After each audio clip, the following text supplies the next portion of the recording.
Are you aware that just a handful of corporations own pretty much all of the food companies on the planet? And should this really worry you? This does worry me because I really don't think that the words corporation and food belong together. I think something that you could argue is our birthright. When you look at the natural world, essentially animals have free access except where they're barred by humans, but essentially in the natural world, animals have free access to their food. And I believe once upon a time, centuries, thousands of years ago, humans were in that situation. But with the agricultural revolutions, things became essentially commercial and industrial. And only in the last 100 years has it become pretty competitive and manipulated. And I say manipulated in terms of the very food stuff itself and us as the consumer in terms of sales and marketing. We are manipulated to buy things that really are no good for us whatsoever. And I'm talking health-wise. Some of this is mentioned by Dr. Kevin Stock, and I had a video recently that I started looking at his claim about carbohydrates, and we will look more into that later on. But I wanted to interject with this because I was reading a news article online and came across a very interesting write-up about the food industry. And the center of this piece is a doctor called Chris Van Tulleken, who lives in London. And this particular piece is where this journalist goes for dinner at a pizza restaurant in London with Chris Van Tulleken.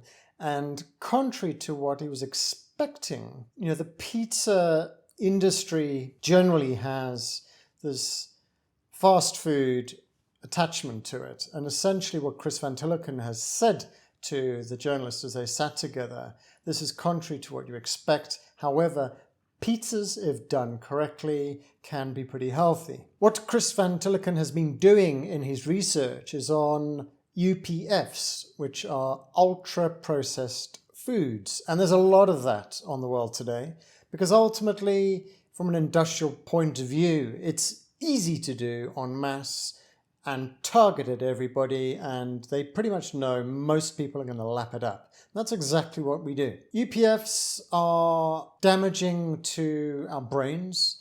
The high sugar contents particularly are no good for us whatsoever. And essentially these starches and whatnot in these foods trick us into wanting more. And as he said to his journalist friend when they sat down at this pizza restaurant, you're not going to find that you will finish this like you might a fast food pizza, which is designed to have you wanting more. The slices slip down and you generally finish the whole thing and potentially want a little bit more. That's down to the additives, the sugars, and the careful balancing of ingredients to make you spend money so they can get richer. So what I want to jump on here is this really criminal imbalance that there is, this dishonesty in the food industry. And when you look at this diagram here, you see some big names that you may know of, but you look at where these big companies leading to on this chart, which subsidiaries they have bought, which ones they own. And there are loads of brands and products that you will all know of that sit under this umbrella. And the reason why I say this is a problem, and this should worry you, is ultimately if you've got a big corporation, you've then got board members, you've got stocks and dividends, and essentially that is a push to get larger, to make more profits. So when you have that scenario of greed, they're going to cut corners. They're going to take liberties and push the legal boundaries to get more. And that means that the foodstuffs will be genetically fiddled with and will be in the lab to work out the best concoction to make people buy more. So this is a very, very bad thing, I think. And to highlight this, I have made this little animated video and put it together to illustrate some of the lengths or some of the things that a company might do to further its product and its sales.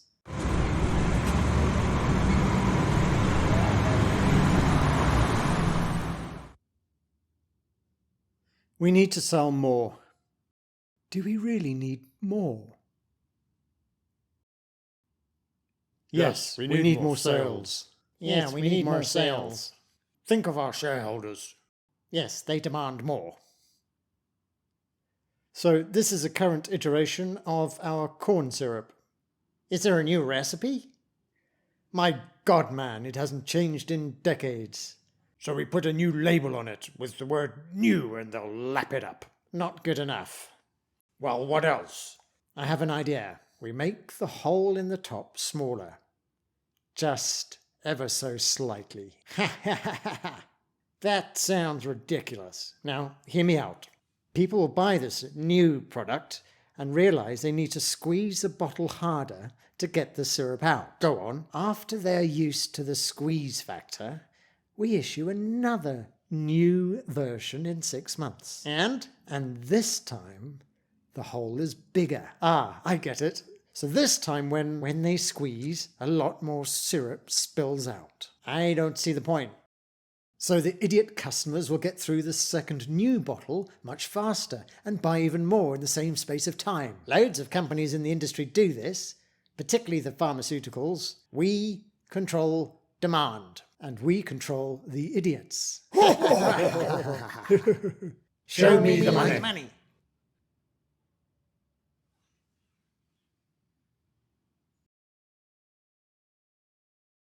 I hope you enjoyed that and that it made sense that people would sit around a boardroom table and essentially work out how they can con us, the people. There are many stories I've heard, many other things that they will do, whether it's the psychology of colour and packaging and what words you use. And of course, then there's the advertising campaigns. Just look at the breakfast cereal market. It's rife with blatant targeting to children and hoping that the children beg the parents for that box of Pops, whatever it is.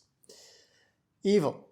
So Chris Van Tulleken wrote a book called Ultra Processed People, and I haven't read it yet, but in reading his article, it was quite shocking to see that after the book came out, a particular English food company approached him and asked him if he would come and do a talk at their company to the high-level executives.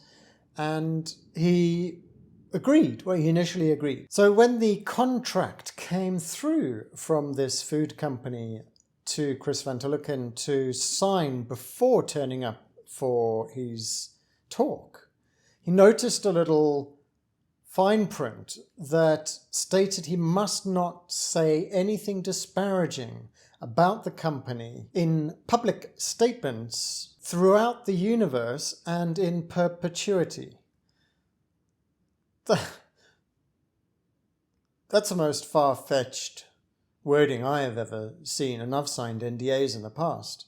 But that's essentially sewing your mouth shut, and it reeks of something to hide. I mean, it shows the industry knows that they're blatantly doing bad things, pulling the wool over our eyes, but they know they can get away with it because they're within bounds of the law. Science and government policy hasn't met and worked out and shaken hands on what's acceptable. And the industry is milking that very truth. So hats off to this guy. Chris Van Tulleken turned down the talk. He turned down the 20,000, which I have to add, he did say he would pass to a food charity and he would pay his own expenses.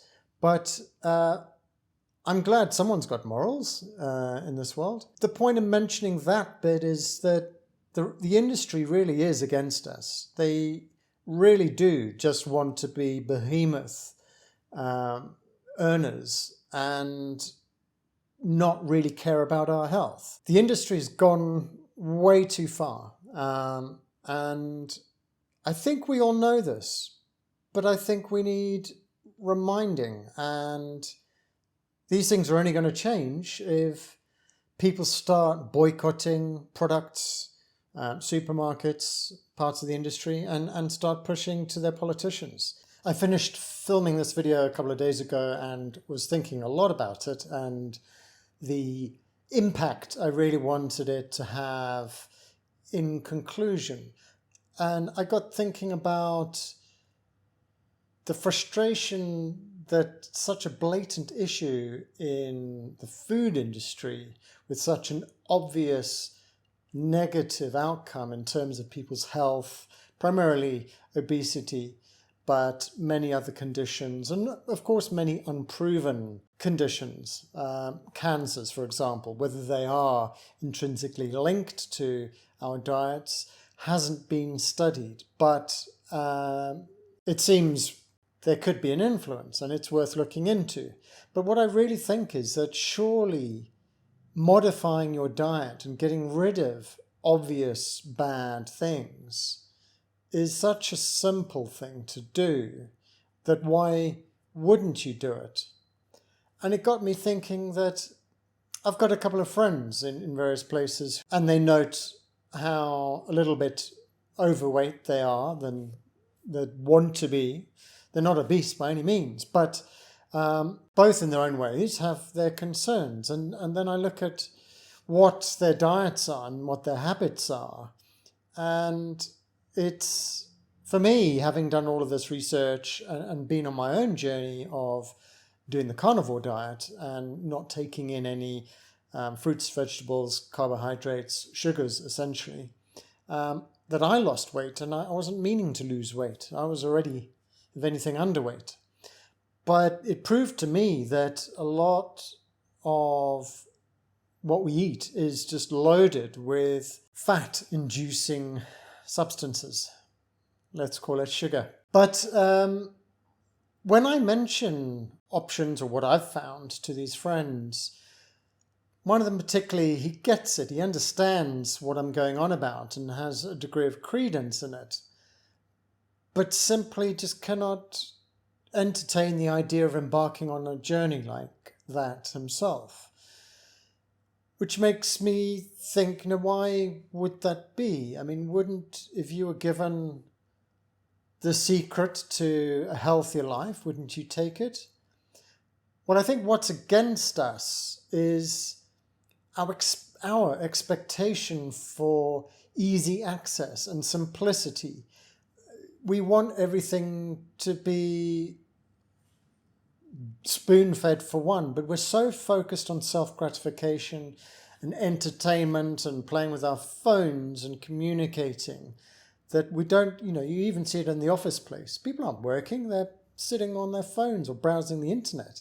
And the world in the last 20 years through the technology has shifted our expectations in life, and everything else has taken a back seat. And I think one of those big things is our health and what we eat, such that we want the easy option. So you leave the office and you go to the place around the corner or next door, and it's going to be, if not a blatant fast food joint, it's going to be some establishment offering food that may even look healthy on the surface, calling them salads, but they're laced with sugary mayonnaises and dressings, and the chicken may come from battery-fed hens,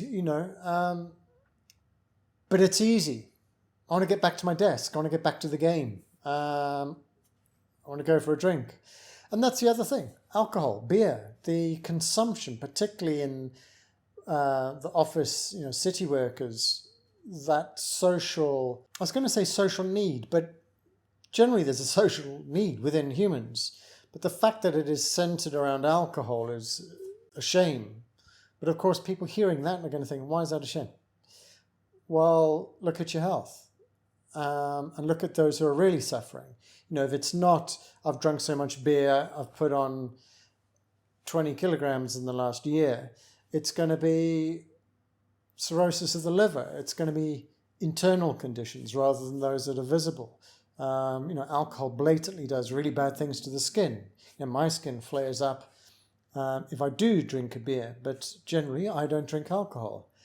Not just because of the health reasons that I've recently discovered, but simply my body just doesn't seem to like it. Off the back of that cartoon I put together, do you really want the industry to have one up on you and be goading you into buying what they want you to buy? Health taking a back seat? The thing is, you have control. You have the ability to choose. Fair enough, it might take a little bit of education to work out what the alternatives are, but isn't that journey worth taking? I personally would rather not be suffering at the end of my life like so many people do, and to be told by a doctor that it's a cancer, which may have been induced by poor diet, or that it's simply failing organs. I don't know about you, but I think I'd rather have a healthier life and an easier death. Sounds morbid? Yeah, sure, we're all going to die, but why not do it naturally? I think ultimately the more people that can see the industry for what it is and can help set an alternative path, which is essentially a reset to the way we probably were 80 to 100 years ago from a commercial industry perspective, the better. And I would love to see that happen. Please comment if you feel you have something to say for or against what I'm saying. Sure, I might have said some naive things from an industrial perspective, but yes, companies exist to further themselves and continue, but at what cost? And I think that's where the line has been crossed. There's a guy in the corner there behind the camera who's gesturing to me to do this thing that I don't really want to. But apparently, it does good things for YouTube. Ding ding sub. I thought I'd never do it. You know what to do. And do comment below.